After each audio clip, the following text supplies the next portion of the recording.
Et boum, encore un petit étui comme on les aime. De toute manière, quand il y a une guitare dans un étui, je trouve que ça fait toujours son effet. Vous l'avez compris, aujourd'hui on va envoyer du lourd. On va faire un test, un unboxing ou plutôt l'inverse. En tout cas, comme vous l'avez vu, c'est une Epiphone qu'on va aujourd'hui ouvrir et découvrir ensemble. Et pas n'importe laquelle, une Epiphone un peu particulière parce qu'on va tester une Explorer et surtout une réédition de 1984 équipée d'EMG. Bref, ça va être piquant, on va envoyer du sale, c'est parti.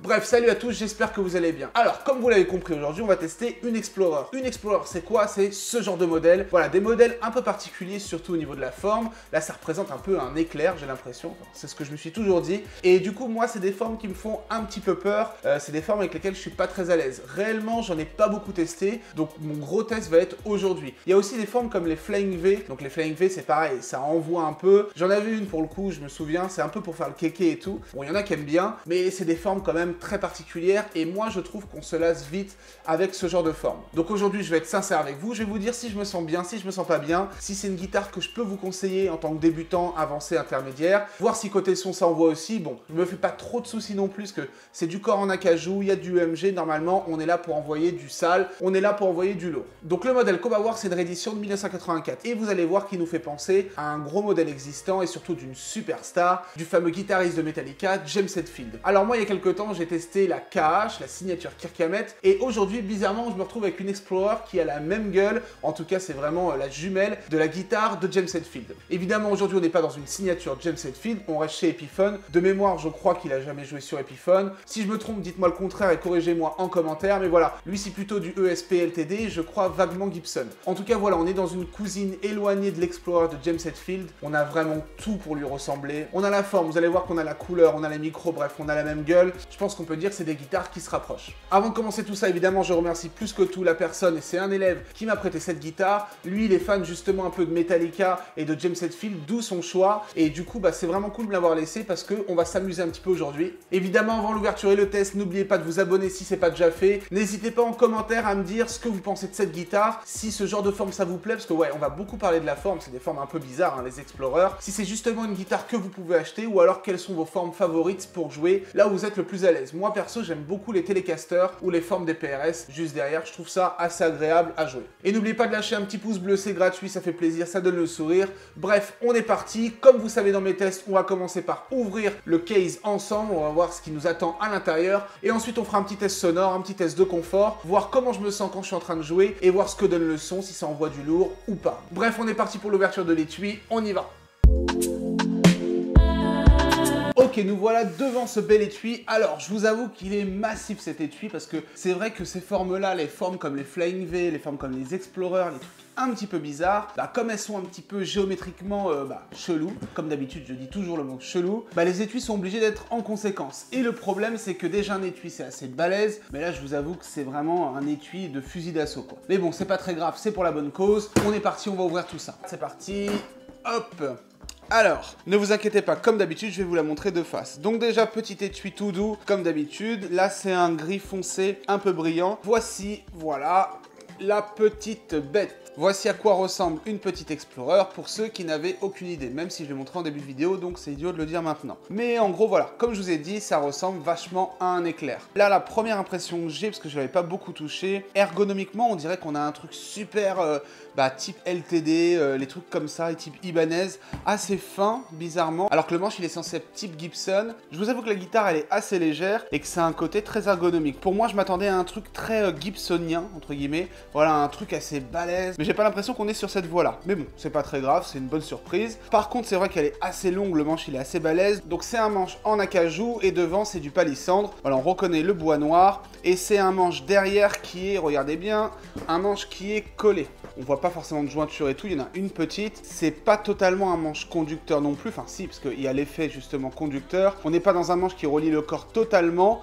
mais quand même on a l'effet justement conducteur. Et ce qui est dit, mais voilà, je suis assez surpris, c'est que c'est des manches qui sont censées émuler, donc voilà, simuler les manches des Gibson originales de 1960. Pour moi, là, j'ai pas l'impression d'en reconnaître, c'est assez particulier. C'est peut-être le côté forme qui me fait ça, mais quand même, pour un truc d'Epiphone, Gibson, c'est assez fin. Les EMG, je vous l'avais dit, 81-85. À part ça, rien de spécial. On peut pas splitter forcément les micros. Voilà, une grande tête avec la marque Epiphone. Les mécaniques noires sur le blanc, je trouve ça vraiment cool. Et vous avez vu, c'est vraiment la même gueule que celle de James Hetfield. Et c'est vrai que je m'aperçois que la tête, elle est vachement longue, là. Elle est super balèze, avec le petit Epiphone au bout qu'ils ont calé à la dernière limite. C'est pas forcément ce que je kiffe. Moi, je préfère les trucs un peu plus compacts, mais c'est pas non plus laid. Et j'aime bien le côté de la tête, justement, noire qui tranche avec le corps tout blanc. Et derrière, on peut voir Limited Edition, donc c'est une édition limitée, Custom Shop. Donc ça fait toujours plaisir. Bref, écoutez, on est parti, on va tester tout ça. Go, go, go.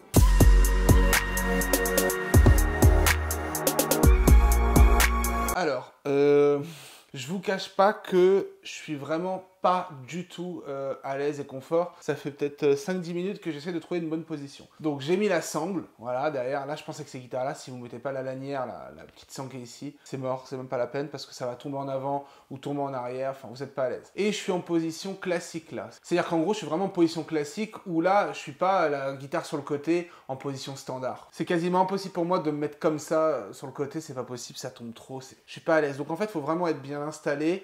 Et là, voilà, bon, ça va encore, le manche, il bascule un peu en avant, mais ça va. J'ai la lanière, comme je vous ai dit, et en gros, là, c'est plutôt pas mal. Mais si vous n'êtes pas habitué, bah, là, l'épaule, elle prend cher à force d'être en tension comme ça. C'est un petit peu relou. Mais au moins, ça nous prépare à jouer debout, parce que quand on est debout, on est comme ça. Première impression, là, j'ai l'impression que ça me gêne à mort, là, le gros truc ici. Mais en même temps, on peut se poser dessus. Donc, à la limite, avec l'habitude, peut-être que ça peut être un truc cool. Et là, j'ai l'impression d'avoir une mitraillette dans les mains, super longue, enfin voilà, un fusil d'assaut dans les mains. Parce que c'est assez conséquent, bizarrement. À l'ouverture, j'ai l'impression d'avoir un truc assez ergonomique, au final. Voilà. Quand on l'a dans les mains, putain, la vache, on a l'impression d'avoir un gros truc. C'est pas lourd et tout, mais voilà quoi, c'est encombrant. Hein. C'est encombrant, je trouve. Bah écoutez, on est parti. Hein.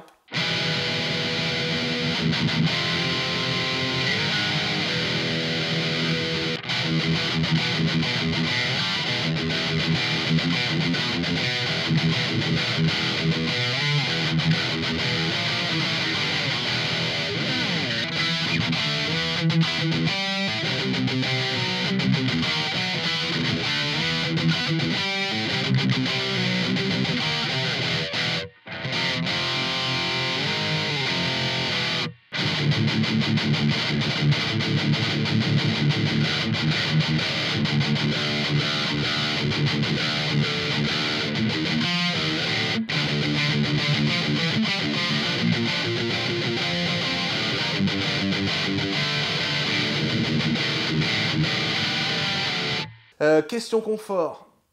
Des petites bulles hein, pour cet Explorer, mais ça c'est vraiment très personnel et je suis désolé, moi les formes comme ça j'ai un petit peu du mal. Ça peut être joli mais je pense qu'on s'en lasse très vite, ça dépend vraiment des personnes, je sais pas trop. Là le manche j'ai l'impression d'avoir vraiment un fusil d'assaut entre les mains, c'est très très long, c'est dû à la position. J'aime plutôt jouer quand je suis assis sur le côté mais ça c'est pas très grave. Donc voilà, j'ai l'impression vraiment d'avoir un gros truc, c'est pas du tout ergonomique. Alors quand je l'ai sorti l'étui, je pensais vraiment que ça allait être justement ergonomique parce que c'était assez fin, c'était assez léger, c'était pas trop voilà, encombrant et tout, mais au final c'est très encombrant. Et question efficacité du confort, je suis pas tellement opérationnel avec tout ça. Au niveau du son, bah, les EMG 81-85, ils font vraiment le taf, donc ça, il n'y a pas de problème. Mais j'avais pas trop de crainte là-dessus. En général, quand on a de l'acajou, du EMG, ça sonne toujours bien et c'est assez gras comme on veut. Mais ça, on sait très bien que Monsieur EMG et Monsieur EMG font vraiment grave le taf. Et malheureusement, ergonomiquement, c'est vraiment pas top. On voit un petit peu ce qu'elle a dans le ventre en clean.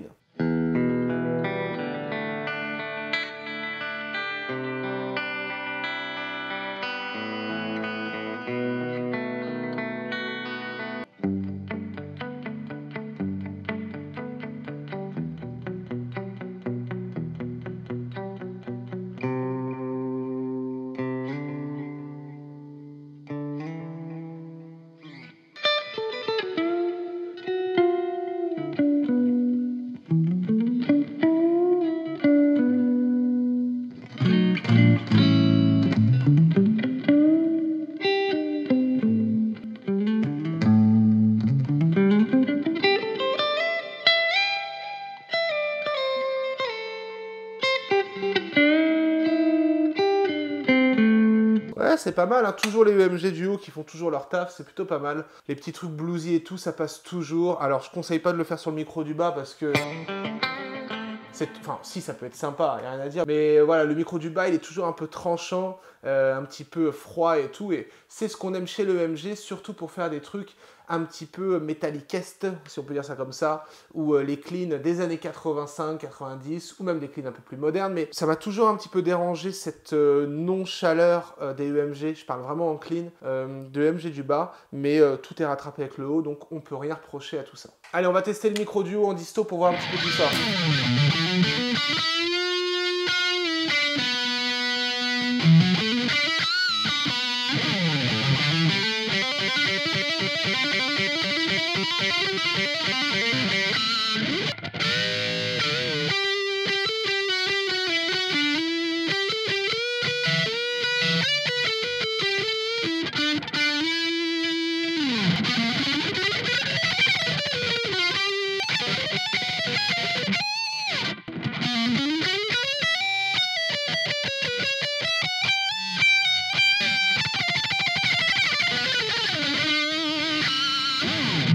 Écoutez, j'en ai fait le tour, je me sens vraiment pas du tout à l'aise, j'ai dû dire ça au moins 1000 fois dans la vidéo, mais en gros voilà, j'ai un petit peu mal à chaque fois, là, à force de tendre et tout, je peux pas être au taquet sur mon jeu, c'est vraiment une guitare de thrasher, de